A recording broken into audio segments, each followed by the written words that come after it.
Difficult? Yes. Very hard.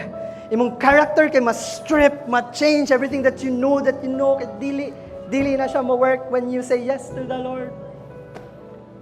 But yes, choose that difficult. Choose that kind of difficult.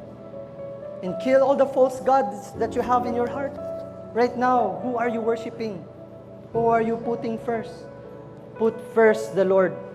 Because the Lord knows, kung unsa man jud, the Lord is not selfish. Kibaw mo siya sa imong ganahan. And He is preparing you for it. Huwag mo na niya gingon na, ay na, timan na ako. He is not selfish. Ngayon siya, timan na ako kay andamon tikaana. At timan na ako kay together ato ng sulbaron. She's urging us all tonight to serve Him.